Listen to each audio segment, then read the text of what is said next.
भारत में एक ही पार्टी है, बहुजन समाज पार्टी, जो बहुजनों की विचारधारा पे मान्यवर काशीराम साहब ने बनाई। वाम से वो DS4 के संस्थापक मान्यवर काशीराम साहब ने बहुजन समाज पार्टी बनाई, जो कि आइडियोलॉजी पर काम करती है। तो आप देख रहे हैं उत्तर भारत में हो क्या रहा है। उत्तर भारत में सभी पार्टियां BSP की विरोधी हैं। अब प्रश्न ये उठता है कि बहुजन समाज पार्टी की विरोधी क्यों है? सारी पार्टियां बहुजन समाज पार्टी से ही लड़ाई क्यों है उनकी?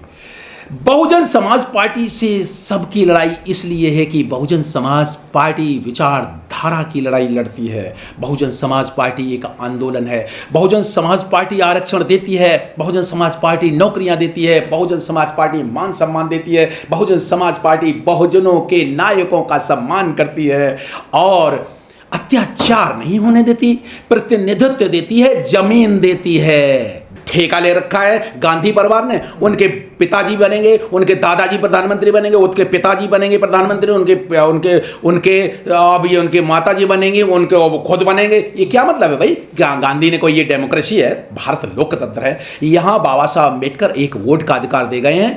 ठेका लेकर राजीव गांधी क्या लीडरशिप है? राजीव गांधी अभी बच्चे हैं, इनको क्या लीडरशिप आता क्या है? राहुल गांधी ने ठेका थोड़ी रखा है। क्या है लीडरशिप का नेतृत्व? उन्होंने क्या किया आंदोलन बताइए। ये बात तो ठीक कही है, मान्यवर अखिलेश जी को इतनी समझ आ गई, ये एक अच्छी बात है। उन्हें देर आए दुरुस्त आए, लेकिन अब समझ क्यों आई है? जब उनको 4 सीटें के लिए 4 सीटें मांगने गए और वो 4 भी नहीं मिली, तब इनको समझ में आई। पहले क्यों नहीं? जब बहन जी पहले कह रही थी कि कांग्रेस BJP से मिली हुई है, कांग्रेस ही, मैं गजेंद्र जी भारत के बहुजनों को संदेश देना चाहूंगा कि दरअसल कांग्रेस ही BJP की B टीम है, RSS है। RSS की पार्टियां हैं 3 मुख्य प्रमुख 3 पार्टियां हैं।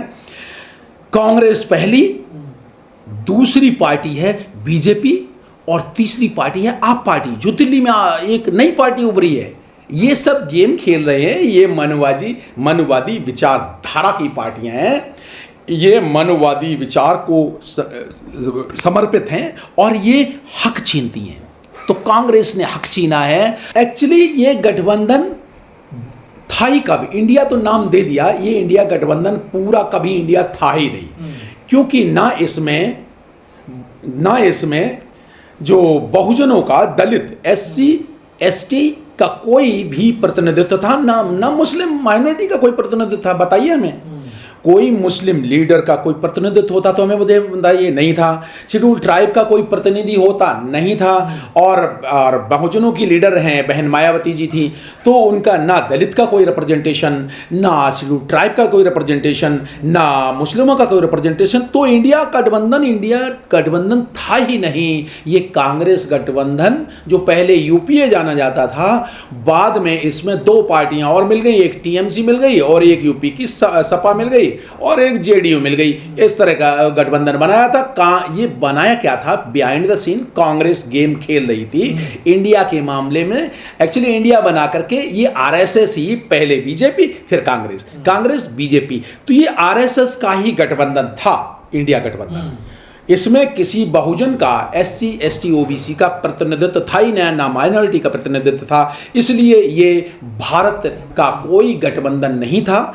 इसमें ना 22.5% शेड्यूल्ड कास्ट का, 7.5% शेड्यूल्ड ट्राइब का, और भारत के 15 से 20 करोड़ मुसलमानों का तो कोई प्रतिनिधित्व ही नहीं था।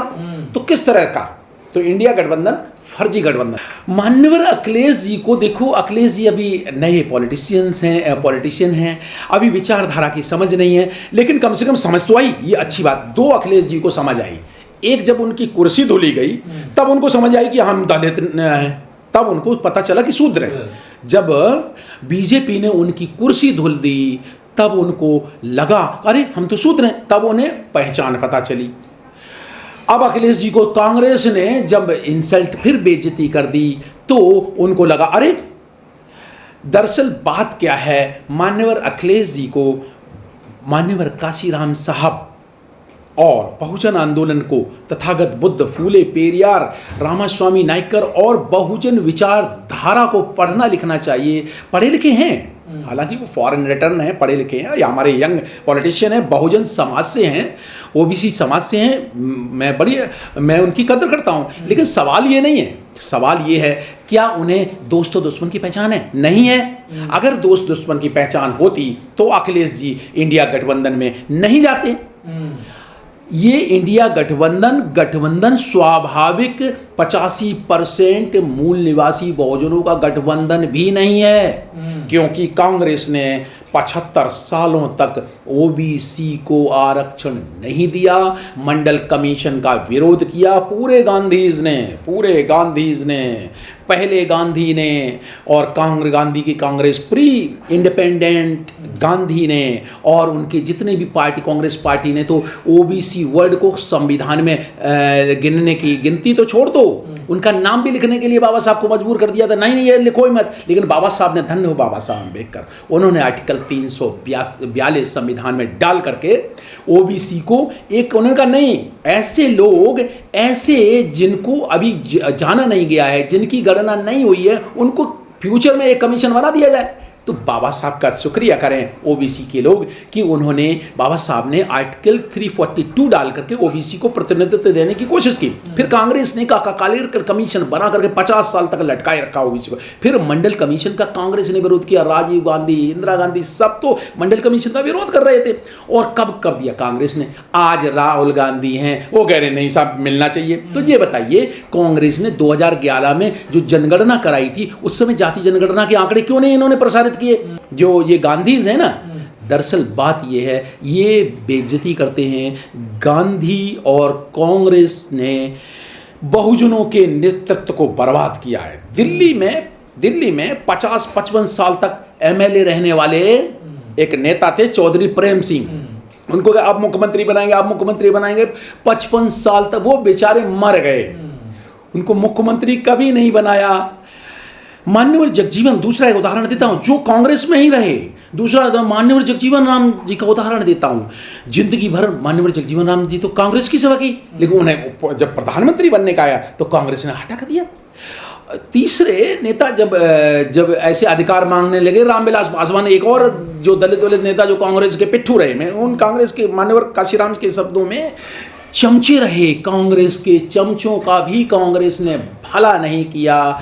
मान्यवर रामविलास पासवान जो बिहार के कांग्रेसी पहले चमचे थे, जिंदगी भर उन्होंने कांग्रेस के लिए काम किया, तो फिर बाद में जब अधिकार मांगने की बात हुई तो फिर क्या हुआ? रामविलास पासवान ने कांग्रेस छोड़ के बीजेपी का दामन क्यों थामा? समझ ना बात को?